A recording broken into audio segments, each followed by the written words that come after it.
Hello, marketeers. Welcome to hashtag Marketeers Lead Talk.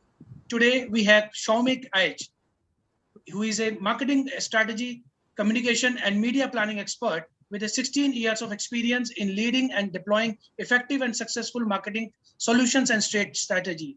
He has an extensive experience in brand strategy and communication, sales management, media strategy, digital transformation, and customer loyalty. He's a champion of ROI-driven marketing. Join me in welcoming Shaumik Edge to Marketeers Lead Talk. Amazing to have you, Shaumik, with us. How are you? Thanks. I'm fine. How are you? I'm absolutely fine, Shaumik. Thank you so much for taking out time for us. And it's been quite a time. We were in discussion, and today is the day, and Right. excited to have you with us. Great. It's nice to have with the Marketing Soul, and I think it's a very good initiative from your end, and especially professionals like us who have spent some time in the industry. It is good to give it back to the new people who are joining, who are in the middle stage of the career also, and it's a good place to learn through collaboration and explore Absolutely. our own issues. Absolutely. Right. Absolutely. So let's begin the conversation to your favorite topic, which is CX. So customer insights, customer experience. So why it is becoming a new focus? Understanding customer experience. Most of the people forgot this when it comes to sales or after sales. So what are your thoughts on it? So customer experience is something which I will say have started 5, 6 years back. 10 years, 15 years back when we started, 15 years back when we started our career, this CX as a function was not heard of. Every department used to manage the experience of the customer in their own way. I will like to present some of the recent case studies from Deloitte and from other consultants, well-known consultants. So it says that 5% increase in customer retention and loyalty can increase the dealer profitability by 25%. That is one fact. Then the second fact is 83% of the satisfied customers are happy to refer to the friend. Whereas in the industry, we have seen around 15 to 20% of the people do that. This is one of the recent study of Wharton case study. The BCG case study shows that consumer rely more on the word of mouth, and it is industry-wise varies from 2x to 10x when they are basically trying to buy, and more so when they are buying high involvement products, especially automobiles and or a housing. So these are the few facts and figures, and most importantly, this customer experience increases the retention, increases the service revenue, and as a result of which there are three most important benefits that happens. One is your revenue and the profit margin goes up, and then there is the overall increase in the efficiency, and for which your the bottom line improves, the profitability of the company improves. You can also save on the cost. So these are the few benefits for which people are looking for these functions. The organizations are looking and deploying resources for these functions. Now, very importantly here, most importantly, like for a sales promotion, advertising, all these functions, it you do something, it gives an impact, and then it goes. Especially sales promotion, it is very very tactical and for limited for a specific time period. Customer experience is something which will improve all the factors that I said, and even your sales through retention in a permanent way. So if I am giving 10-15% increase, that is not dependent on any promotion or not dependent on any advertising burst. And most importantly, another thing I would like to mention here is customer experience starts from the very beginning when the people start searching. So when people search, when they come to our website, first thing we have to keep in mind is how we can make our the websites personalized so that they can get customized information. Suppose a person who has come visited my website last time has seen a card, say has seen jazz, and then again when they are coming next time, they we should start from there. It is not something that they are again going to the home page and others. So somebody has, it has to be linked with the social also. So some information they are getting in the social media, and then they are coming to the website. They should start from there. So it's a need of, so website is one part I'm starting with because that's a very important core asset of any marketeer for any brand. So it has to be website has to be more of a customized and personalized rather than static. So the content management system comes into the picture. Now coming to the lead part. Most importantly, we have to see how quickly we can get in touch with the customer when he has given us the lead, and how we can nurture them without being too much bombarding them with the message. How we can nurture them, do a complete omni-channel marketing at a head office level and a dealer level, so that he has a synergistic experience, and at the end of the day, when he buys into us, then how we are managing the relationship across the lifetime, how we can move from a transactional to a more relationship based approach is very important, that we need to look after. So how we are managing his service grievances, how we are actually engaging them in the service, the insurance business. So these are the main things that we are looking into.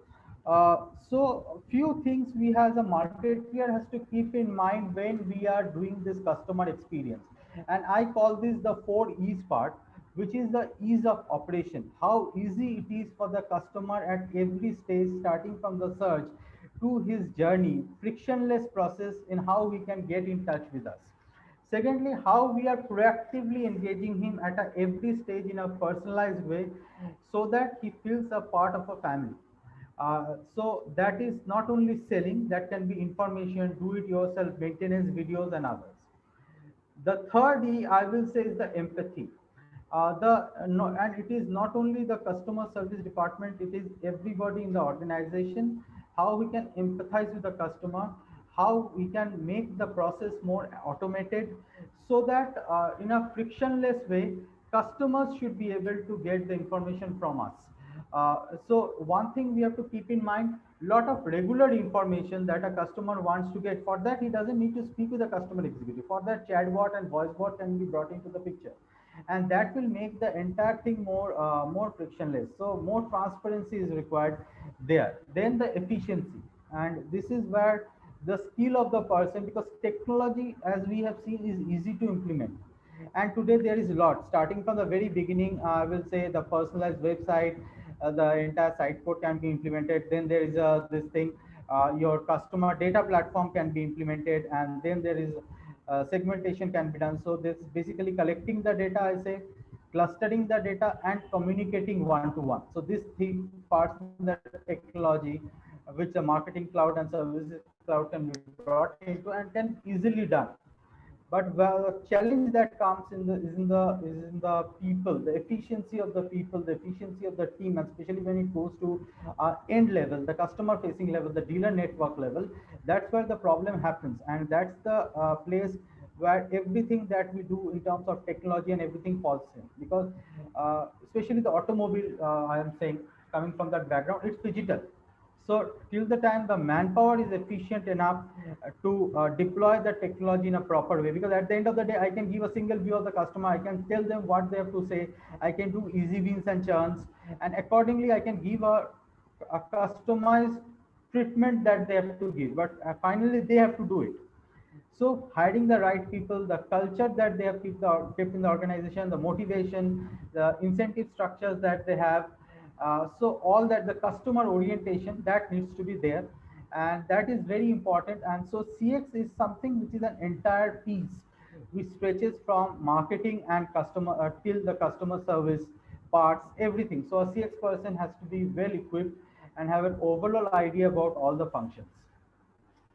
Taking the conversation forward, what are the key challenges that been faced in the customer experience, and some innovative solution that you would like to suggest? There are three key challenges which people have faced in this journey. First is technology, and especially in the automobile, what we have seen is most automobile manufacturers treats one customer as multiple customers, because the way the entire ecosystem or the entire IT infrastructure is defined. So a person selling service don't know whether he has purchased insurance yesterday or not, whether he has inquired about your your exchange or not, whether he has purchased parts or not. So he is looking into his own, and that brings into a second point of KRA, conflicting KRA also. So this problem can be sorted out through a technology or through the customer data platform, where all the data from the different silos can be unified, cleaned, and then we have to do the segmentation, understand what their behavior is, do the easy win and churns, and accordingly treat each and every customer. That I think is one of the major challenges in Gate 50. You lose. So customer data has to be improved, and that has improved in course of time with every manufacturer now investing in connected technology especially.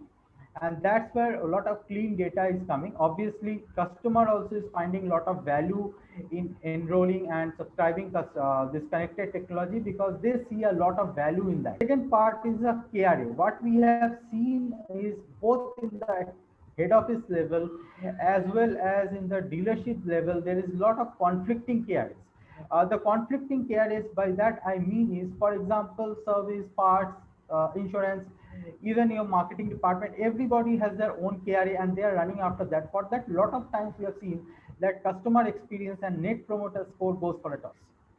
So that is one. And at a dealership level, at a much pronounced way, this problem I have seen is there.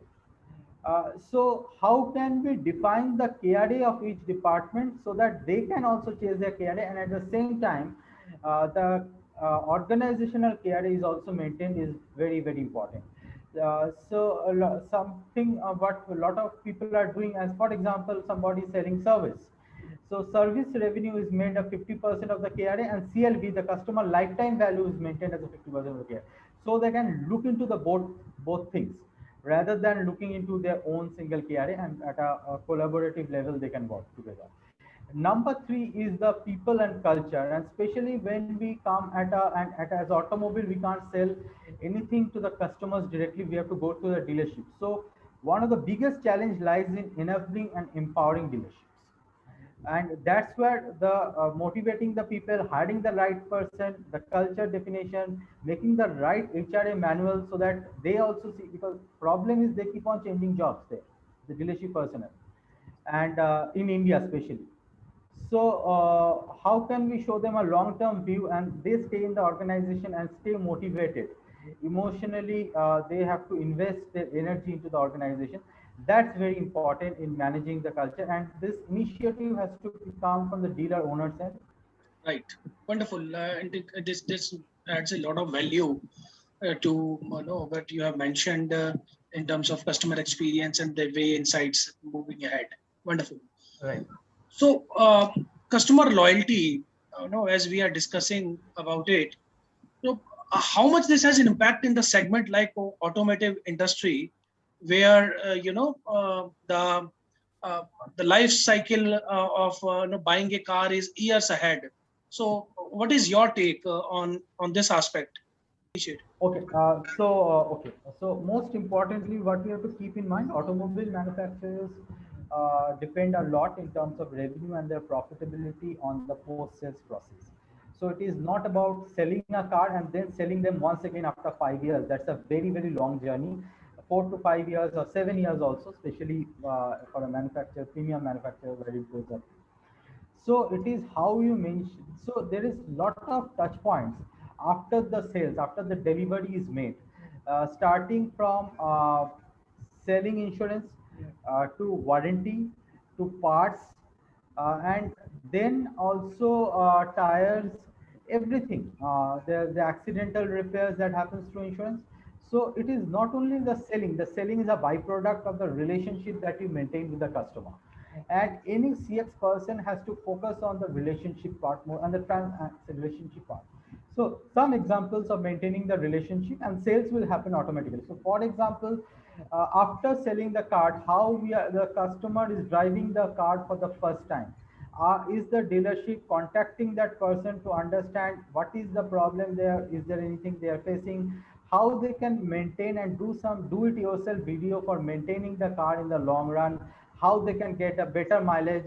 So what are those things? And today with the connected technology, you can get a real-time information of how the customers are using the car.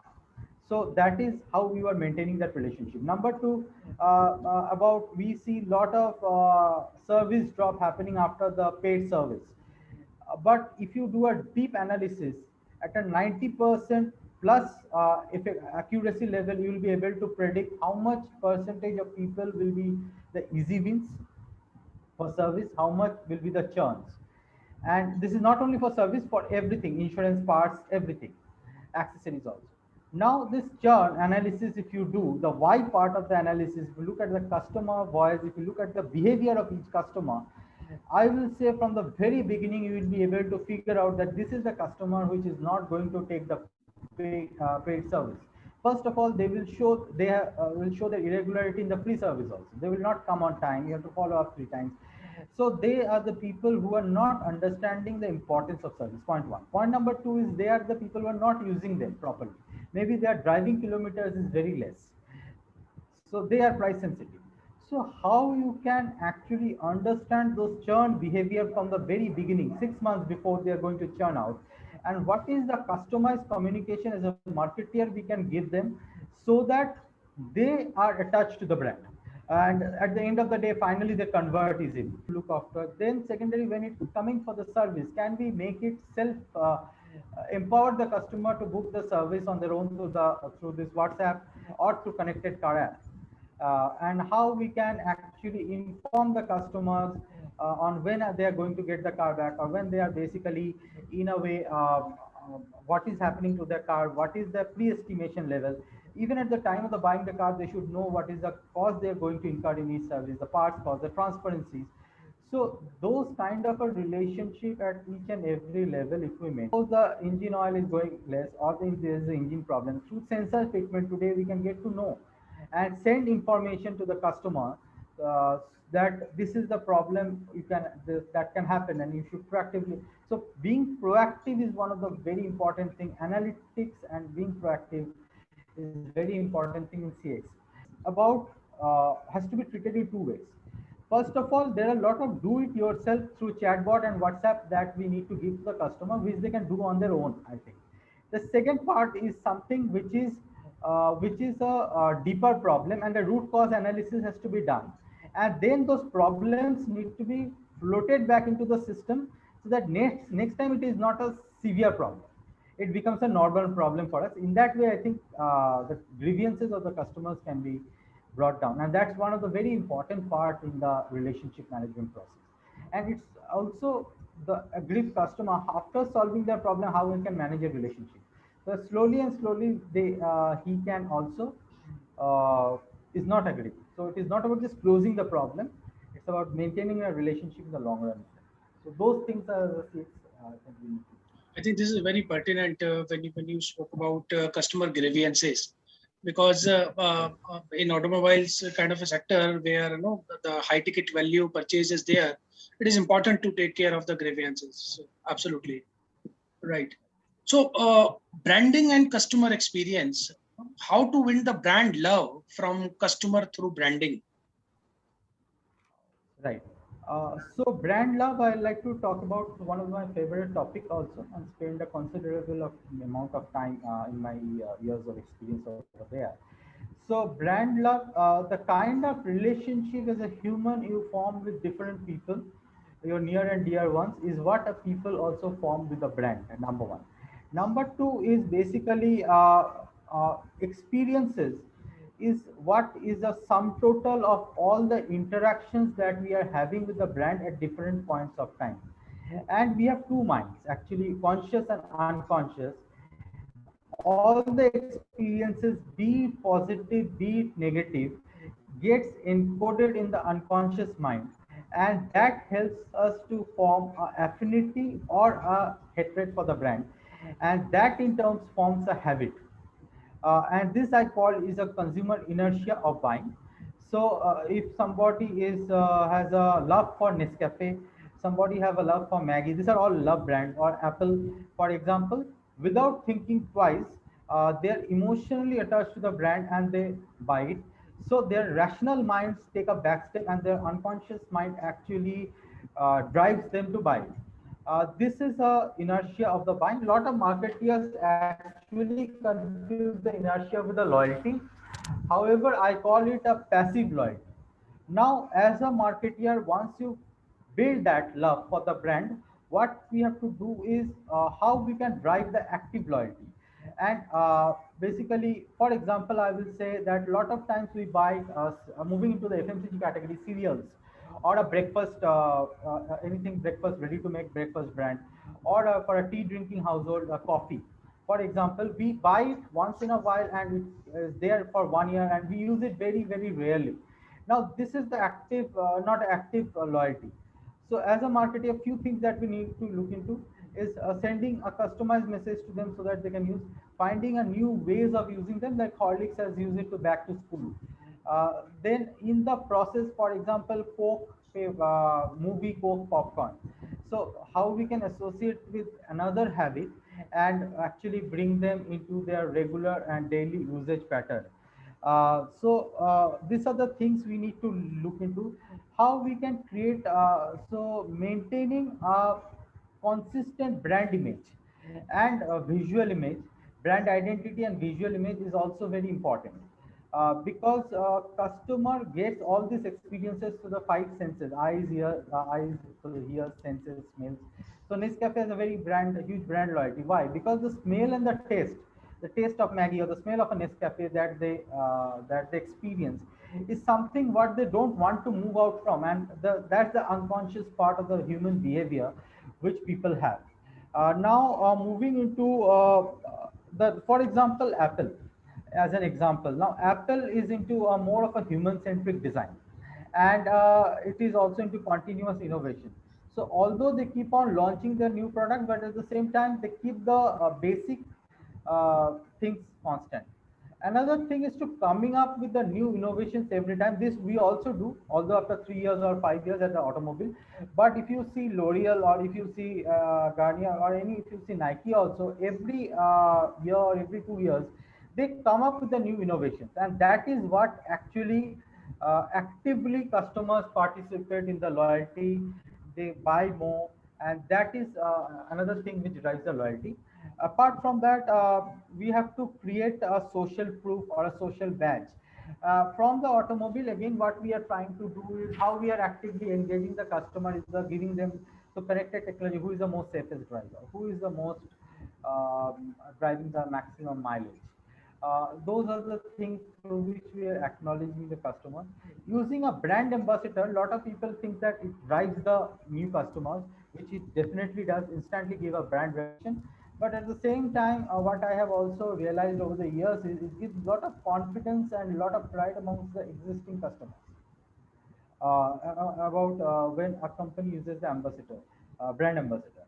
Then how we can make this entire process of buying most convenient. So Domino's, for example, Amazon, these are the examples. And Amazon, see, there is a loyalty towards Amazon rather than the brands that Amazon is selling. Because that's the convenience part which people are trading off with. Another thing which I would like to also mention is about the ecosystem driver model. By ecosystem driver model, I mean, if you think about the way Amazon and Netflix is functioning is, there are a lot of individual businesses from different areas which has been brought in.